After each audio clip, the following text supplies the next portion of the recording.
नमस्कार। दिल्ली में महिला मुख्यमंत्री बनाने के बाद भारतीय जनता पार्टी ने यह तय कर लिया है कि बीजेपी में अध्यक्ष भी इस बार महिला होगी। भारतीय जनता पार्टी को 45 साल हो गए।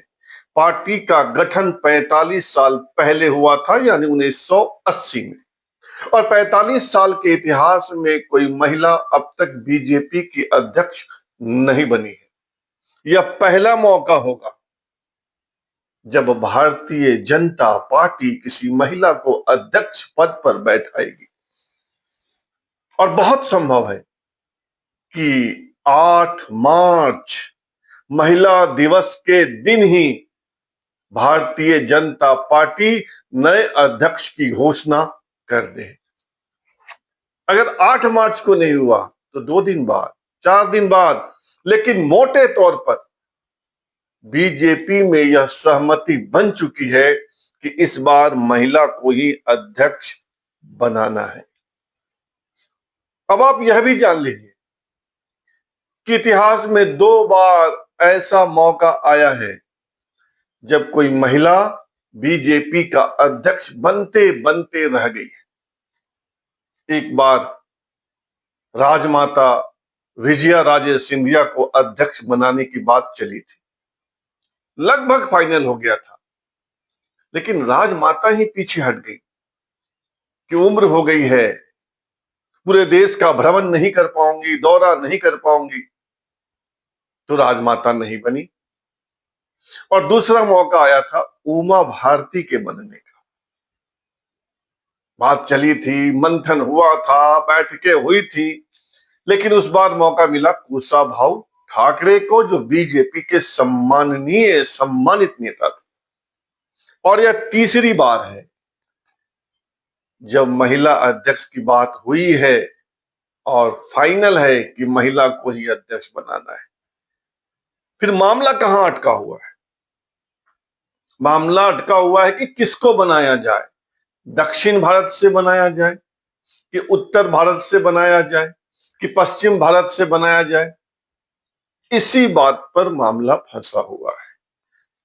शॉर्टलिस्ट हो गया है, 5-6 नाम सामने आए हैं, किसी 5-6 में से किसी को बनाया जाए। एक तो वसुंधरा राजे सिंधिया का नाम है, जो पिछले 4-5 माह से चल रहा है।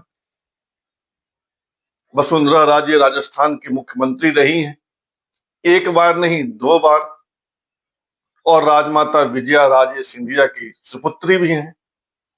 दूसरा नाम है सुधा यादव का, जो हरियाणा से आती है, पीएम मोदी की गुड लिस्ट में है, लोकसभा की मेंबर रही है और अभी बीजेपी चुनाव समिति की मेंबर है। और सबसे बड़ी ताकत यह है कि प्रधानमंत्री नरेंद्र मोदी की पसंद में। लेकिन यही 2 नाम नहीं है, वित्त मंत्री निर्मला सीतारमण का भी नाम है।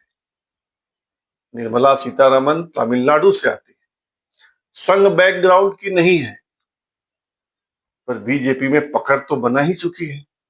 देश की रक्षा मंत्री रही हैं, वित्त मंत्री हैं, तो उनका भी नाम है। पर इस 3 नाम में ही सूची खत्म नहीं होती है। नाम वनथी श्रीनिवासन का भी।